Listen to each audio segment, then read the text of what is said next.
മാധുരപൂർണ്ണ പ്രശോഭിതം ഈ ജീവിതം, ആർദ്രമാം ദൈവസ്നേഹം നിറയും പൂവനം. മാധുരപൂർണ്ണ പ്രശോഭിതം ഈ ജീവിതം, ആർദ്രമാം ദൈവസ്നേഹം നിറയും പൂവനം. സ്നേഹദീപനാളമായി വിളങ്ങും ധന്യജീവിതം.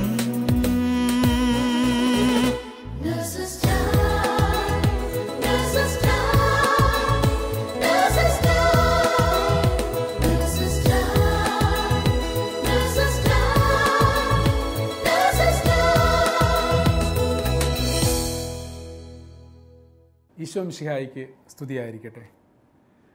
പെറ്റമ്മയേക്കാൾ നമ്മെ സ്നേഹിക്കുന്ന ഈശോയുടെ സ്നേഹം എല്ലാ ഹൃദയങ്ങളിലും നിറയട്ടെ എന്ന പ്രാർത്ഥനയോടെ ഇന്നത്തെ നഴ്സസ് ടൈമിലേക്ക് ഏവരെയും സ്വാഗതം ചെയ്യുന്നു.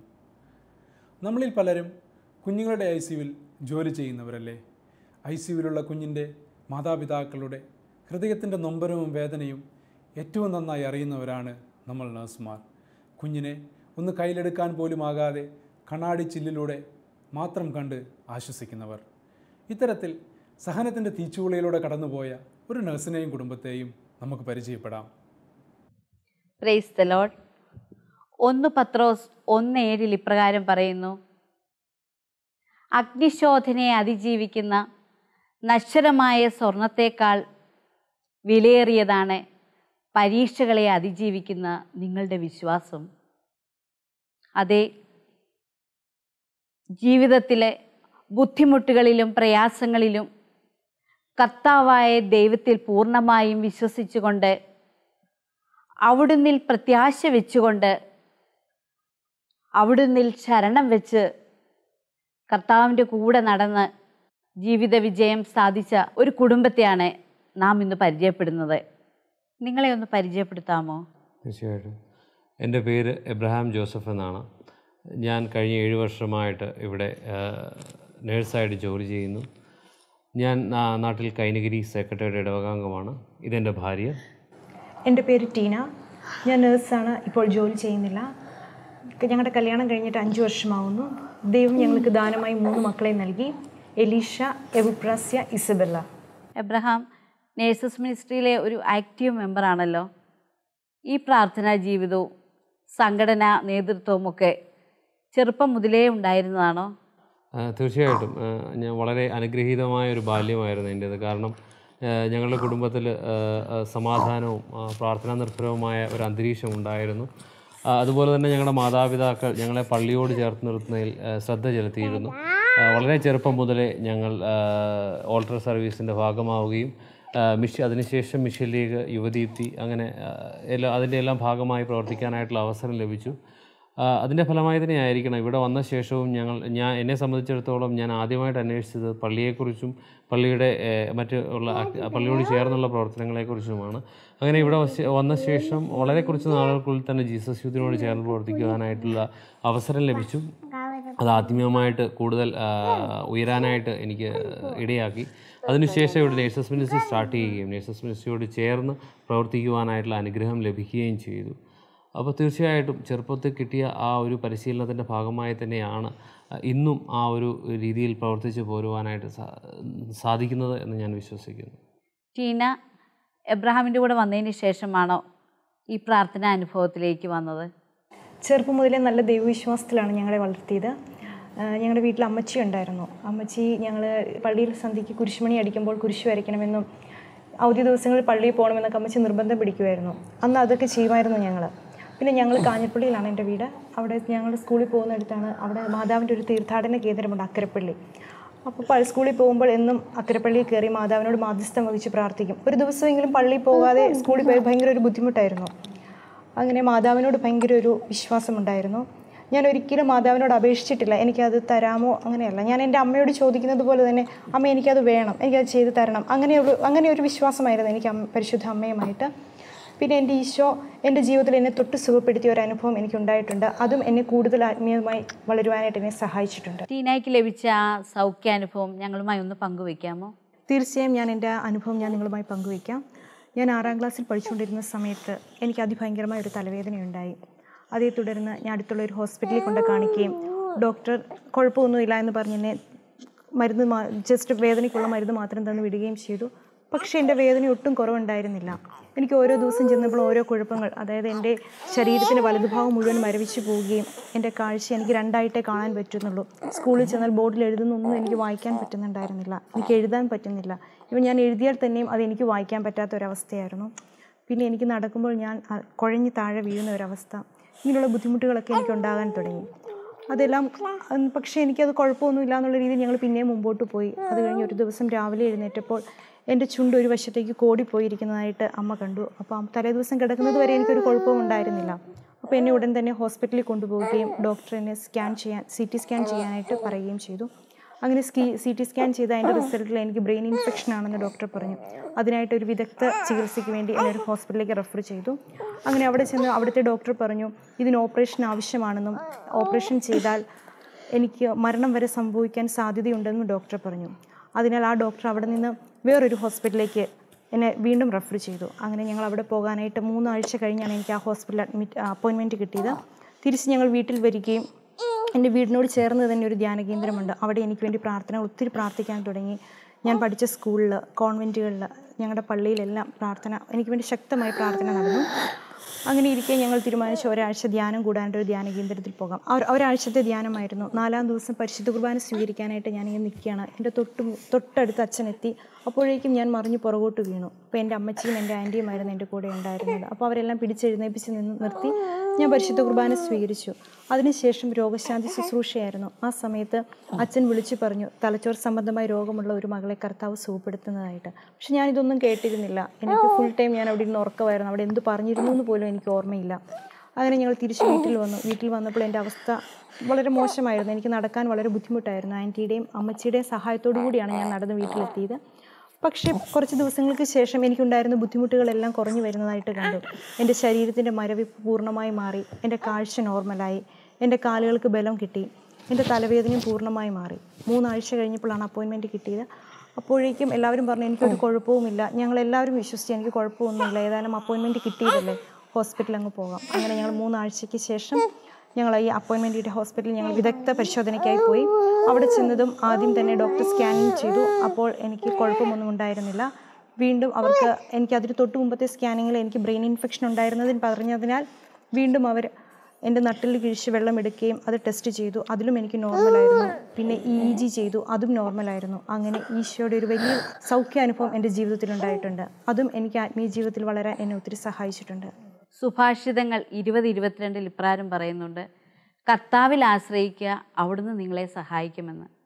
കർത്താവിൽ ആശ്രയിച്ചപ്പോൾ നിങ്ങളുടെ കുഞ്ഞു മോൾ ഇസബലയ്ക്ക് കർത്താവ് നൽകിയ ആ ഒരു സൗഖ്യം ഞങ്ങളുമായി ഒന്ന് പങ്കുവെക്കാമോ? സെപ്റ്റംബർ 18-നായിരുന്നു ടീനയ്ക്ക് ലേബർ പെയിൻ ആയിട്ട് രാവിലെ ഞങ്ങൾ ആശുപത്രിയിൽ പോയി. അപ്പോൾ ആശുപത്രിയിൽ പോയി ഡോക്ടേഴ്സ് പരിശോധിച്ച ശേഷം കൂടുതലായിട്ട് വേദന ഉണ്ടാകുമ്പോൾ വന്നാൽ മതി എന്നറിയിച്ചു. അതിനെ തുടർന്ന് ഞങ്ങൾ വീട്ടിലേക്ക് മടങ്ങിപ്പോയി. വൈകുന്നേരം ഏകദേശം 4-4:30 ആയപ്പോൾ വേദന അധികമാവുകയും തിരിച്ച് ഞങ്ങൾ ഹോസ്പിറ്റലിലേക്ക് പോവുകയും ചെയ്തു. അപ്പോൾ അവിടെ ഡോക്ടേഴ്സ് പരിശോധിച്ച ശേഷം കുഞ്ഞിൻ്റെ ഹാർട്ട് റേറ്റ് പെട്ടെന്ന് കുറയുകയും പെട്ടെന്ന് തന്നെ എമർജൻസി ആയിട്ട് കുഞ്ഞിനെ ഓപ്പറേറ്റ് ചെയ്ത് പുറത്തെടുക്കണമെന്ന് ഞങ്ങളെ അറിയിച്ചു. അതിനെ തുടർന്ന് കൺസെൻറ്റ് അപ്പം തന്നെ ഡോക്ടർ സൈൻ ചെയ്ത് വാങ്ങി ടീനയെ അതിന് പ്രിപ്പയർ ചെയ്യുന്നതിന് അകത്തോട്ട് കൊണ്ടുപോയി. അങ്ങനെ ആ സമയത്ത് ഞാൻ പുറത്ത് വെയിറ്റിംഗ് ഏരിയയിൽ പോയിട്ട് ദൈവത്തോട് പ്രാർത്ഥിച്ചു, പിതാവേ ടീനയുടെ ദേഹത്ത് കത്തിവെക്കാൻ ഇടയാക്കരുത് എന്ന് ശക്തമായിട്ട് പ്രാർത്ഥിച്ചു. അപ്പോൾ ടീനയെ OT-യിലേക്ക് ഷിഫ്റ്റ് ചെയ്യുന്നതിനായിട്ട് അവർ വിളിച്ചു ചോദിച്ചപ്പോൾ OT ഫ്രീ അല്ല എന്നും അതേ തുടർന്ന് ടീനയെ അതിൻ്റെ OT-യുടെ ഒബ്സർവേഷൻ റൂമിലേക്ക് ഷിഫ്റ്റ് ചെയ്യുകയുണ്ടായി. ഒബ്സർവേഷൻ റൂമിൽ ഡോക്ടർ എക്സാമിൻ ചെയ്തപ്പോൾ ടീന ഉടനെ തന്നെ ഡെലിവറി ആകാൻ സാധ്യതയുണ്ടെന്ന് മനസ്സിലാക്കുകയും അതേ തുടർന്ന് ടീനയെ ലേബർ റൂമിലേക്ക് മാറ്റുകയും ചെയ്തു. അപ്പോൾ ലേബർ റൂമിൽ ഏകദേശം എനിക്ക് തോന്നുന്നു ഒരു അരമണിക്കൂറോളം അവിടെ ലേബർ റൂമിലുണ്ടായിരുന്നു. അപ്പോൾ അതിനിടയ്ക്ക് ഞാൻ അവിടെ ടീനയെ കാണാനായിട്ട് ചെല്ലുമ്പോൾ പെട്ടെന്ന് അവിടുത്തെ 2 സ്റ്റാഫ്മാരുണ്ടായിരുന്നു ടീനയുടെ അടുത്ത ആ സമയത്ത്. അവർ അതിവേഗത്തിൽ ടീനയെ ഷിഫ്റ്റ് ചെയ്യാനായിട്ട് വീണ്ടും OT-യിലോട്ട് തിരിച്ച് ഷിഫ്റ്റ് ചെയ്യാനായിട്ടുള്ള കാര്യങ്ങൾ ചെയ്തുകൊണ്ടിരിക്കുകയായിരുന്നു. കുഞ്ഞിൻ്റെ ഹാർട്ട് റേറ്റ് വീണ്ടും ഡ്രോപ്പായെന്നും അപ്പോൾ ഇനിയും താമസിച്ചു കഴിഞ്ഞാൽ കുഞ്ഞിൻ്റെ ജീവൻ അപകടമാണ് എന്നും പറഞ്ഞിട്ട് അപ്പോൾ ഒരു പെട്ടെന്ന് ഷിഫ്റ്റ് ചെയ്യാനുള്ള കാര്യങ്ങൾ നോക്കിക്കൊണ്ടിരിക്കുകയായിരുന്നു. അങ്ങനെ അവർ കുഞ്ഞിനെ ഓപ്പറേഷൻ തിയേറ്ററിലേക്ക് ഷിഫ്റ്റ് ചെയ്യാനായിട്ടുള്ള ഒരുക്കങ്ങൾ അവിടെ നടന്നുകൊണ്ടിരുന്നു. ഞാൻ ടീനയെ കണ്ടിട്ട് പറഞ്ഞു, നമുക്ക് എന്താണെങ്കിലും ദൈവത്തിൻ്റെ പദ്ധതിയാണ്, ഒന്നുകൊണ്ടും ഭയപ്പെടേണ്ട എന്ന് പറഞ്ഞ് ഞാൻ വെളിയിലേക്ക് പോയി. അതുവരെ ഞാൻ പ്രാർത്ഥിച്ചിട്ടില്ലാത്ത രീതിയിൽ തീക്ഷ്ണമായ ദൈവത്തോട് പ്രാർത്ഥിച്ചു. പിതാവേ, ടീനയുടെ ദേഹത്ത് കത്തിവെക്കാൻ ഇടയാക്കരുത് എന്ന് ഞാൻ കുറേ നേരം പ്രാർത്ഥിച്ചുകൊണ്ടിരുന്നു. അതിനുശേഷം എൻ്റെ കയ്യിലുണ്ടായിരുന്ന ജപമാല എടുത്ത് ഞാൻ ചൊല്ലി. ഏകദേശം ഞാനത് ജപമാല ചൊല്ലി തീർത്തപ്പോൾ ഏകദേശം 20-25 മിനിറ്റ് കഴിഞ്ഞിരുന്നു.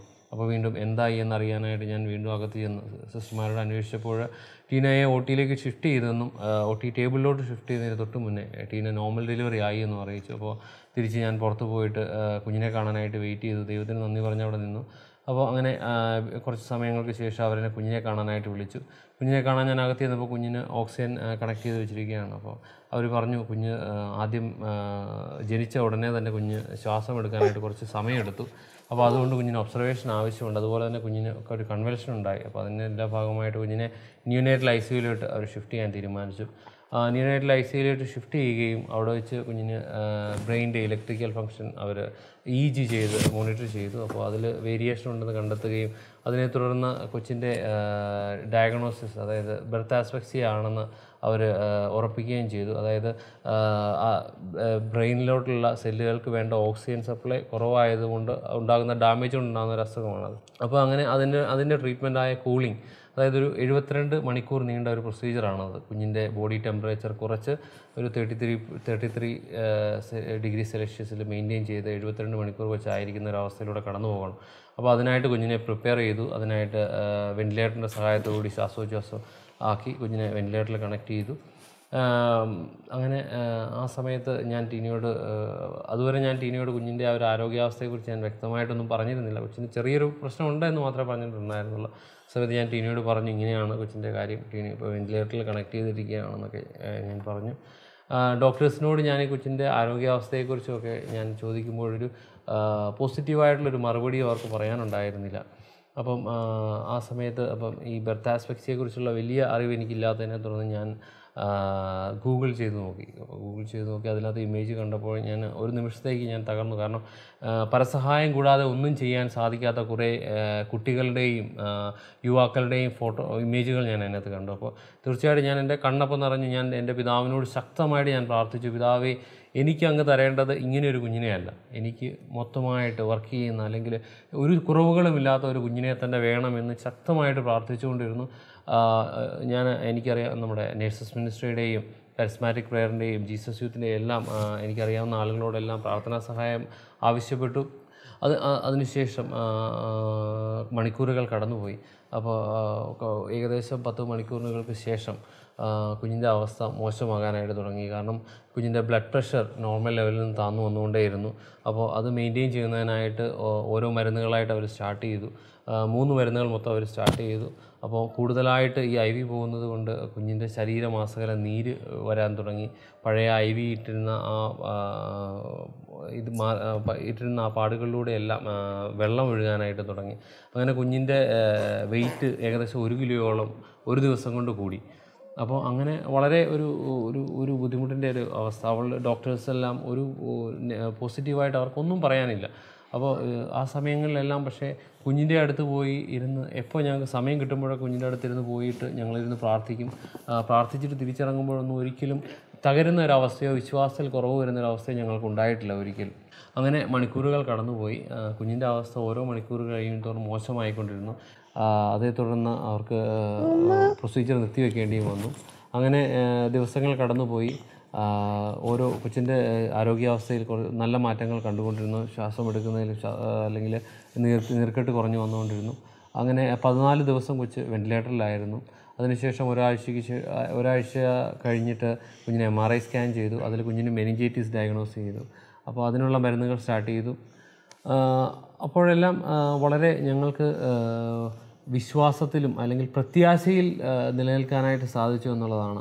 ആ സമയത്താണ് ഇവിടെ വെച്ച് നേഴ്സസ് മിനിസ്ട്രിയുടെ ലീഡേഴ്സിൻ്റെ കോൺഫറൻസ് നടക്കുകയും അവിടെ വളരെ ശക്തമായിട്ടുള്ള പ്രെയർ കുഞ്ഞിന് വേണ്ടി നടക്കുകയും ചെയ്തിരുന്നു.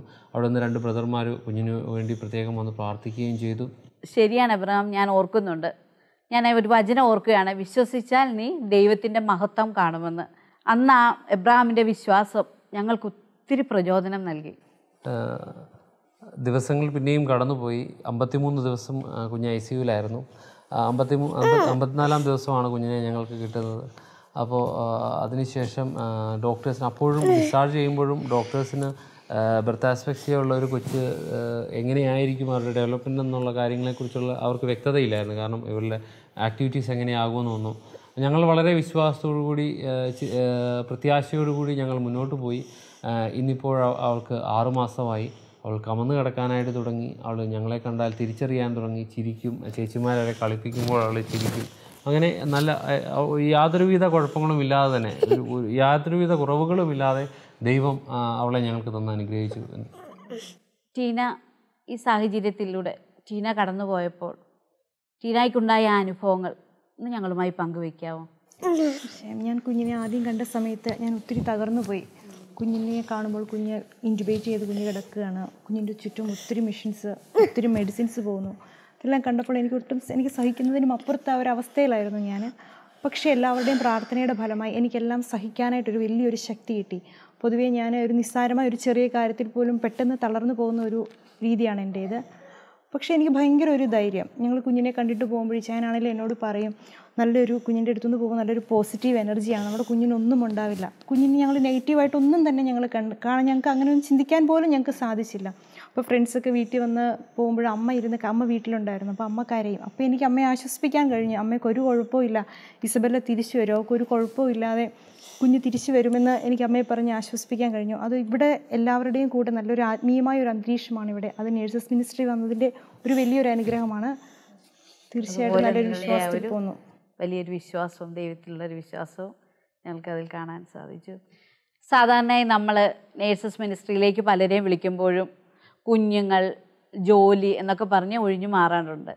പക്ഷെ നിങ്ങളെ സംബന്ധിച്ചിടത്തോളം ഞങ്ങൾ ഇന്നും കാണുന്നൊരു കാര്യമാണ്, പള്ളിയിലെ എല്ലാ കാര്യങ്ങൾക്കും പ്രത്യേകിച്ച് നേഴ്സസ് മിനിസ്ട്രിയുടെ പ്രയറിനൊക്കെ വരുമ്പോഴും നിങ്ങൾ ഈ 3 കുഞ്ഞുങ്ങളുമായിട്ടാണ് പള്ളിയിലേക്ക് കടന്നു വരുന്നത്. അതുപോലെ തന്നെ എബ്രഹാം ഞങ്ങളുടെ കൊയറിൻ്റെ ലീഡറായിട്ട് പ്രവർത്തിക്കുന്നു. ടീനയാണെങ്കിൽ ഇൻ്റർസെഷൻ്റെ മിനിസ്ട്രി പ്രവർത്തിക്കുന്നു. ഇതെല്ലാം കൂടി നിങ്ങൾക്ക് എങ്ങനെ മാനേജ് ചെയ്യാൻ സാധിക്കുന്നു? തീർച്ചയായിട്ടും അത് എന്നെ സംബന്ധിച്ചിടത്തോളം എനിക്ക് ചെറുപ്പത്തിൽ കിട്ടിയ ആ ഒരു പരിശീലനത്തിൻ്റെ ഭാഗം തന്നെയാണ്. കാരണം ഞങ്ങളുടെ മാതാപിതാക്കൾ ഞങ്ങളുടെ ചെറുപ്പത്തിൽ ഞങ്ങളെ എപ്പോഴും പള്ളിയോട് ചേർത്ത് നിർത്തുന്നതിൽ ശ്രദ്ധ പുലർത്തിയിരുന്നു, ഞങ്ങളെ പ്രോത്സാഹിപ്പിച്ചിരുന്നു. അപ്പോൾ തീർച്ചയായിട്ടും എൻ്റെ കുഞ്ഞുങ്ങളെയും അതുപോലെ തന്നെ ഇപ്പം ഞാൻ ഒരു മിനിസ്ട്രിയുടെ കാര്യങ്ങൾക്കായിട്ട് ചെല്ലുമ്പോഴോ അല്ലെങ്കിൽ കുർബാനയ്ക്ക് പോകുമ്പോഴോ എൻ്റെ കുഞ്ഞുങ്ങളും എൻ്റെ കൂടെ ഉണ്ടാവണം എന്നുള്ളൊരു ആഗ്രഹം ഞങ്ങൾക്കുണ്ട്. അതിൻ്റെ ഫലമായിട്ടാണ് എപ്പോഴും ഞങ്ങൾ ഒരുമിച്ച് പോകാനായിട്ട് ശ്രമിക്കുന്നത്. പിന്നെ അതിൽ കൂടുതലും എഫോർട്ട് എടുക്കുന്നത് ടീനയാണ്. കാരണം ഇതിൻ്റെ ടൈം മാനേജ്മെൻറ്റ്, ഇപ്പോൾ 3 കുഞ്ഞു മക്കളാണ്. അപ്പോൾ ഇതിൻ്റെ കാര്യങ്ങളിലെല്ലാം ഞങ്ങളിപ്പോൾ വൈകുന്നേരം ഒരു പ്രാക്ടീസിന് പോകണമെങ്കിൽ അത് രാവിലെ മുതലേ പ്ലാൻ ചെയ്ത് കാര്യങ്ങളെല്ലാം അറേഞ്ച് ചെയ്യുന്നത് ടീനയാണ്. അത് ടീന എന്ന് പറയട്ടെ, ടീന എങ്ങനെയാണ് ഞാൻ ടൈമൊക്കെ മാനേജ് ചെയ്യുന്നത്? പള്ളിയിൽ പോകുന്ന 5 മണിക്ക് അവിടെ ചെല്ലണമെന്നുണ്ടെങ്കിൽ 2 മണിക്കൂർ മുമ്പേ ഞാൻ ഒരുങ്ങാൻ തുടങ്ങണം. കുഞ്ഞുങ്ങളെ കഴിപ്പിക്കണം. അതൊക്കെ നേരത്തെ തന്നെ പ്ലാൻ ചെയ്ത് ഞങ്ങൾ കുഞ്ഞുങ്ങൾക്ക് കൊണ്ടുവരാനുള്ള ഭക്ഷണമൊക്കെ ഞാൻ റെഡിയാക്കി വെക്കാറുണ്ട്. പിന്നെ ഒരു വലിയ കാര്യമെന്ന് പറയാൻ, ഞങ്ങൾക്ക് ടി വി ഉണ്ട്, പക്ഷേ ഞങ്ങൾ കേബിൾ ഡിസ്കണക്ട് ചെയ്തു. മൂത്ത മോളെ പ്രഗ്നൻ്റ് ആയിരുന്നപ്പോൾ തന്നെ ഞങ്ങൾ TV ഡിസ്കണക്ട് ചെയ്തു. ഈ അടുത്ത നാൾ വരെ ഞങ്ങൾ ഫേസ്ബുക്കിൽ നന്നായിട്ട് ഫേസ്ബുക്കില്ലാതെ അത് ഓർക്കുമായിരുന്നു, ഫേസ്ബുക്കില്ലാതെ നമുക്ക് എങ്ങനെ, ആ ഒരു ചിന്തയുണ്ടായിരുന്നു. പക്ഷേ ഇപ്പം നമുക്ക് അതിലും എല്ലാം വലുത് നമ്മൾ ദൈവത്തിലേക്ക് എടുക്കുക. ഫേസ്ബുക്കോ അല്ലെ മറ്റ് മീഡിയ ഒന്നുമല്ല എന്ന് ഞങ്ങൾക്ക് മനസ്സിലായി. ഞങ്ങൾ 2 പേരും മൊബൈലിൽ നിന്ന് ഫേസ്ബുക്ക് ഡിലീറ്റ് ചെയ്തു. ഇപ്പോൾ വാട്സപ്പിൽ ഇൻ്റർസെഷൻ എന്തെങ്കിലും ഒരു റിക്വസ്റ്റ് വന്നാൽ എനിക്ക് പെട്ടെന്ന് പ്രാർത്ഥിക്കാൻ സാധിക്കുന്നുണ്ട്. ഇപ്പോൾ ഞാൻ കിച്ചണിൽ ജോലി ചെയ്തുകൊണ്ടിരിക്കുകയാണെങ്കിലും ഞാൻ ആദ്യം പ്രാർത്ഥിക്കും. പ്രാർത്ഥിച്ച് കഴിഞ്ഞിട്ടേ ബാക്കി ഞാൻ ചെയ്യത്തുള്ളൂ. അങ്ങനെ ഇതെല്ലാം ഒരു ദൈവമാണ് എല്ലാം ക്രമീകരിക്കുന്നത്. ഇപ്പോൾ കുഞ്ഞുങ്ങളെയും കൊണ്ട് പള്ളിയിൽ പോകുന്നതാണെങ്കിലും എല്ലാ കാര്യങ്ങളും ദൈവം ക്രമീകരിച്ചു കൊണ്ടുപോകും. തീർച്ചയായിട്ടും നിങ്ങളുടെ ദൈവത്തിലുള്ള ഈ ഉറച്ച വിശ്വാസവും ദൈവാശ്രയബോധവും ഞങ്ങൾക്ക് ഒത്തിരി സന്ദേശങ്ങൾ തരുന്നുണ്ട്. നിങ്ങളെ ശ്രവിച്ചുകൊണ്ടിരിക്കുന്ന ഈ ശാലോം പ്രേക്ഷകർക്ക് നിങ്ങളുടെ ജീവിതാനുഭവത്തിൽ നിന്ന് എന്ത് മെസ്സേജാണ് നിങ്ങൾക്ക് കൊടുക്കാനുള്ളത്? വചനം പറയുന്നത് പോലെ ദൈവത്തോട് ചേർന്ന് നിൽക്കുവിൻ, ദൈവം നിങ്ങളോടും ചേർന്ന് നിൽക്കും. ഞങ്ങളുടെ ഈ ചെറിയ ജീവിതത്തിൽ ഞങ്ങൾ ദൈവത്തോട് ചേർന്ന് നിന്നപ്പോൾ ഞങ്ങളുടെ ജീവിതത്തിൽ വലിയ അത്ഭുതങ്ങളും അടയാളങ്ങളും കാണാനിടയായി. നിങ്ങളോട് ഞങ്ങൾക്ക് പറയാനുള്ളത് അതുതന്നെയാണ്. ദൈവത്തോട് നിങ്ങൾ ചേർന്ന് നിൽക്കുക. നിങ്ങളുടെ ജീവിതത്തിൽ വലിയ അത്ഭുതങ്ങളും അടയാളങ്ങളും നിങ്ങൾക്ക് കാണാനിടയാകും.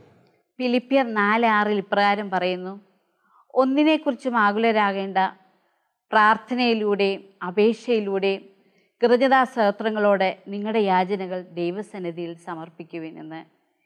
ഈ വചനത്തിൽ അടിയുറച്ച് വിശ്വസിച്ചുകൊണ്ട് കർത്താവിൽ പൂർണ്ണമായും വിശ്വസിച്ച ഒരു കുടുംബത്തിൻ്റെ അനുഭവം നമ്മൾ കണ്ടു. നമുക്കും ആ കർത്താവിൽ വിശ്വാസം അർപ്പിച്ചുകൊണ്ട് മുന്നേറാം. ദൈവം നമ്മെ ഓരോരുത്തരെയും അനുഗ്രഹിക്കട്ടെ. ഈശോ മിശിഹായ്ക്ക് സ്തുതിയായിരിക്കട്ടെ.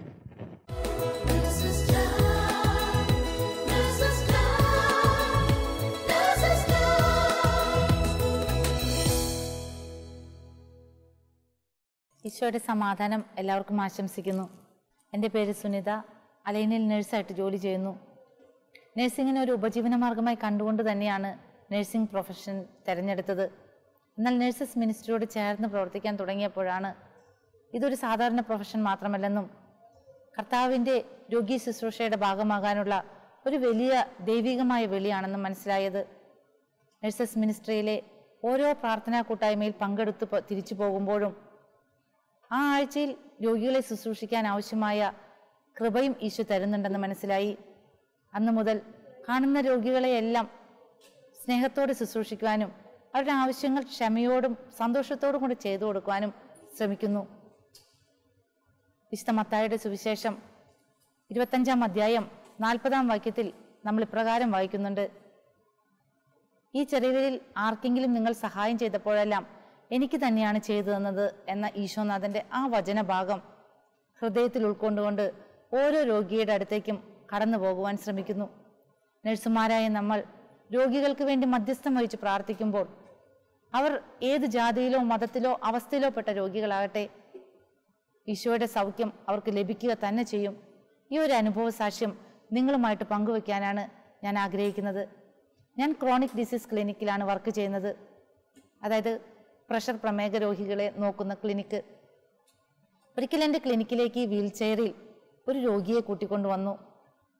അദ്ദേഹം അറബ് വംശജനായ ഒരു മധ്യവയസ്കനായിരുന്നു. ഒത്തിരി നിരാശയും ദുഃഖവും നിറഞ്ഞതായിരുന്നു അദ്ദേഹത്തിൻ്റെ മുഖം. വീൽ ചെയറിൽ നിന്നും അദ്ദേഹത്തെ ടേബിളിലേക്ക് പിടിച്ചു കിടത്തുമ്പോൾ എൻ്റെ ശ്രദ്ധയിൽപ്പെട്ടത് അദ്ദേഹത്തിന് ഇടത്ത് കാലും ഇല്ല എന്നാണ്. വലത്ത് കാലിലാകട്ടെ ഒരു വലിയ മുറിവും വെച്ച് കെട്ടിയിട്ടുണ്ട്.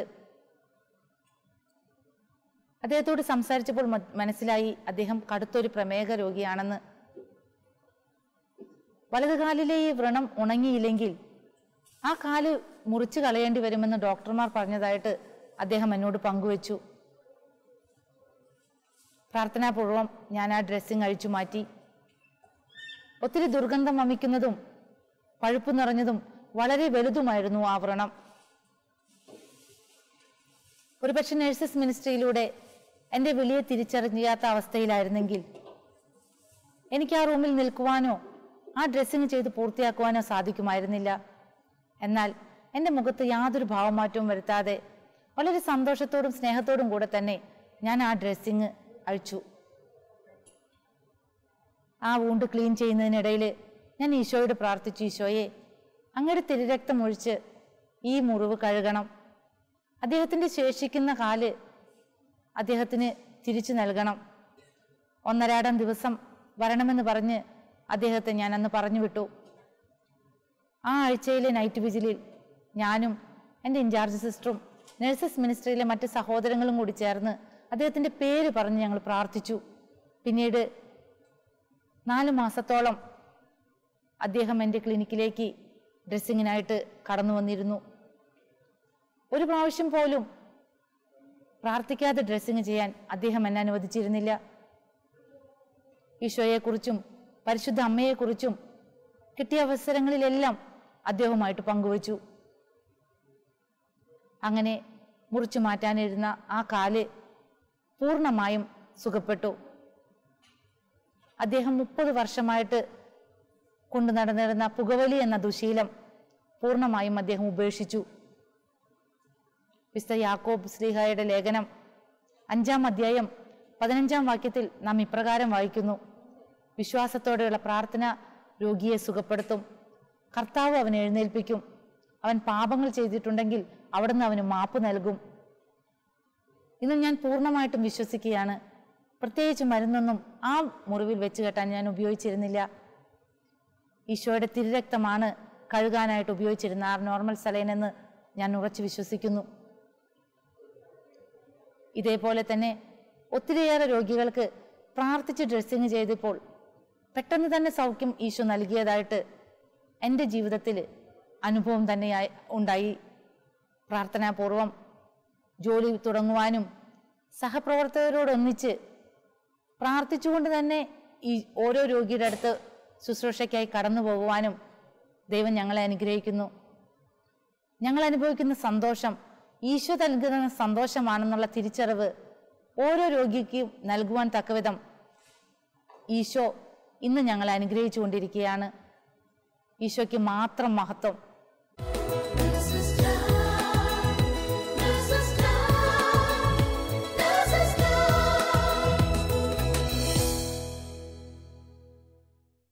സകലമർത്തരുടെയും ദൈവമായ കർത്താവിന് അസാധ്യമായി യാതൊന്നുമില്ലെന്ന് ഒരിക്കൽ കൂടി നാം അനുഭവിച്ചറിയുകയായിരുന്നുവല്ലോ. പ്രിയമുള്ളവരെ, നാം ശുശ്രൂഷിക്കുന്ന രോഗികളിലേക്ക് നമ്മുടെ കരങ്ങൾ വഴി സൗഖ്യമൊഴുകണമെങ്കിൽ നാം ഈശോയോട് ചേർന്ന് നിൽക്കണം. പരിശുദ്ധാത്മാവിൻ്റെ വരദാന ഫലങ്ങൾ കൊണ്ട് നാം നിറയണം. രോഗികളുടെയോ അവരുടെ കൂടെയുള്ളവരുടെയോ ഒന്നുമല്ല, നമ്മുടെ വിശ്വാസമാണ് പ്രധാനം. അതുപോലെ നാം ശുശ്രൂഷിക്കുന്ന രോഗികൾക്ക് വേണ്ടി വ്യക്തിപരമായും കൂട്ടായ്മകളിലൂടെയും കണ്ണീരോടെ നാം ശക്തമായി പ്രാർത്ഥിക്കണം. അങ്ങനെ ഈശോയുടെ സൗഖ്യസ്പർശനം നാം അനുഭവിക്കുകയും ചെയ്യും. അതിനായി ലോകമെമ്പാടുമുള്ള നഴ്സുമാരെയും അവരുടെ കുടുംബങ്ങളെയും പരിശുദ്ധ അമ്മയുടെ വിമല ഹൃദയം വഴി ഈശോയ്ക്ക് സമർപ്പിച്ച് നമുക്ക് പ്രാർത്ഥിക്കാം. ഓരോ നഴ്സും ഒരു വിശുദ്ധയായി തീരട്ടെ. ദൈവമാതാവും ഞങ്ങളുടെ അമ്മയുമായ കന്യകാമറിയമേ, ഫാത്തിമാനാഥേ, എന്നെയും എൻ്റെ കുടുംബത്തെയും തിരുസഭയെയും മാനവകുലത്തെയും ലോകമെമ്പാടുമുള്ള നേഴ്സുമാരെയും അങ്ങേ വിമല ഹൃദയത്തിന് പ്രതിഷ്ഠിക്കുന്നു. അങ്ങേ ശക്തിയുള്ള സംരക്ഷണത്തിൽ ഞങ്ങളെ കാത്തുകൊള്ളണമേ. ആത്മീയവും ശാരീരികവുമായ സകല അപകടങ്ങളിലും ക്ലേശങ്ങളിലും നിന്ന് ഞങ്ങളെ രക്ഷിച്ചു കൊള്ളണമേ.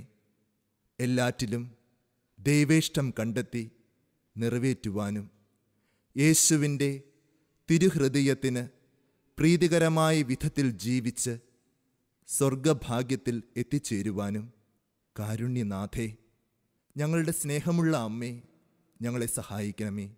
ആമേൻ.